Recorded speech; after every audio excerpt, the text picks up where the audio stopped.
Hello all and welcome to another Parry's Pickups. Apologies that it's been a while. Again, I've been amassing a few games, and as you can probably see, I'm in a different surrounding today. I'm in the UK and I forgot my video camera, so I'm using the camera on the computer here. So if you've seen my previous video, I just did the Trunks unboxing, the Dragon Ball Z Xenoverse Trunks Travel Edition, which came with a fantastic figure, still here.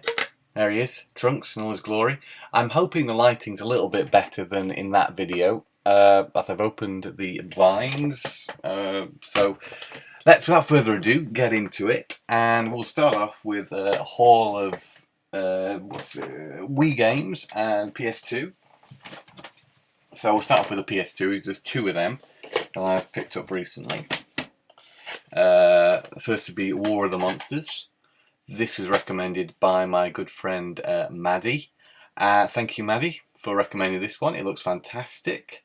I had seen this around before, but I was never actually sure how good it was. But he's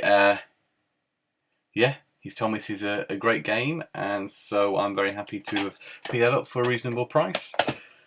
Another game, actually, that Maddie reminded me of was Wrath Unleashed, which, as it turns out, is a little bit of a fighting game, half strategy game, half fighting game. Wrath Unleashed, that is, for the PS2. Moving on swiftly to Wii, and where did I put them? Here we are. First up is a game I tried out briefly this morning, and that is Sonic Riders Zero Gravity, which, yeah, first impressions weren't so good, to be honest. I've never been a huge fan of the Sonic Riders series, and this didn't do a lot to persuade me otherwise, unfortunately. In the past, it's been reasonably playable. It's not been the greatest game, but I did find that the Wii remote controls made the game unnecessarily difficult to get to grips with. Now, I'm sure once I spent time with it, then maybe it's going to be a little bit more enjoyable, but as I say, it was a little tricky to get into the motion controls. It just uses the Wii remote held sideways, pushing forward to accelerate, turning left and right, and yeah, it could be a little better. So it's a game series already wasn't so good, but now I don't think the Wii controls have really helped it.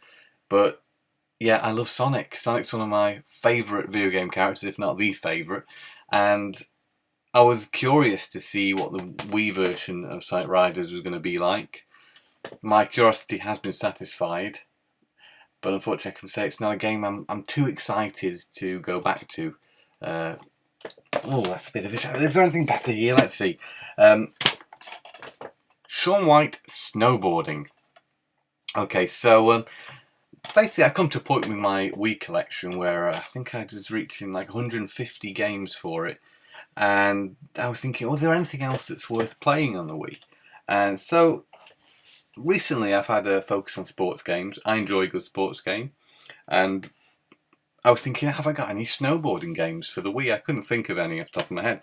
And then I've got the balance board a couple of years back and enjoyed a little bit of Wii Fit, mostly just testing out how heavy and how fit the family were, with varying results on my behalf, actually.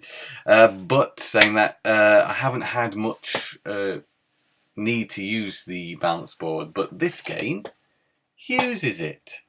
It's there.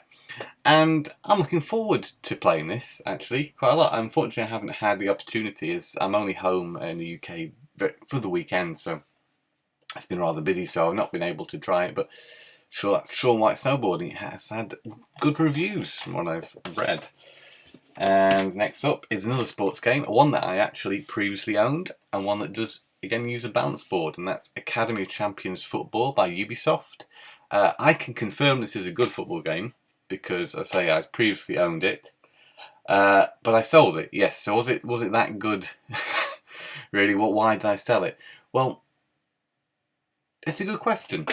I don't think at the time I was that into playing and collecting sports games, and also, you know, I didn't have as much money at that time, and you know, when money is tight, that you do end up selling games. Especially if you see something else you want to play, you want to trade it in, and that's what happened with this. But yeah, it's pretty good, and again, it uses a bounce board, so I look forward to seeing how well the bounce board controls are implemented in that one. Grand Slam Tennis. Now, of course, there's Wii Tennis, perfectly good tennis game, but if you want something a little bit more closer to the real thing, then I thought that perhaps Grand Slam Tennis would be the way to go. I've played the sequel on the PS3 and rather like that, so I'm looking forward to trying this. That uses a Motion Plus, so yeah, I thought it seemed like a pretty safe bet for a tennis game that was a little bit more closer to real tennis than perhaps Wii Sports is. Next up we have Endless Ocean, which is a exploration, a diving game, shall I say. So this is, a bit unique. It's not a standard sort of video game affair. I imagine it's going to be more of a exploration type game, or a relaxing type game. It says on the back here, exploration, observation, training, friendship. You can play the game with a friend online, but it's actually only one player offline, of course, because you want to get the whole screen, I imagine. So I'm enjoying seeing what a underwater world rendered on the Wii actually is like, and how the Wii remote actually interacts with that world. And Endless Ocean, which was very cheap again, as all these Wii games are. Skateboarding, Skate It. Again, read good things about this. Don't have a skateboarding game for the Wii, other than Tony Hawk's Downhill Jam, which is more of a racing game than the straightforward skating game.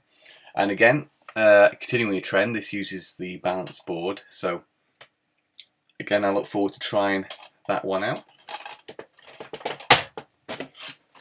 Back with Sonic here for Sonic Unleashed. Now, I do own this game on the Xbox 360, but having previously owned the PS2 version, I know that the version on PS2 and Wii are slightly different. They have some different levels. They had a different developer. I think Dimps did this version, whereas Sonic Team handled the other versions, PS3 and 360. You can correct me if I'm wrong in the comments below. But as far as I remember, that's what the deal was with this one. Again, this is a game I sold on the PS2 for the same reasons as I probably sold the Academy of Champions football.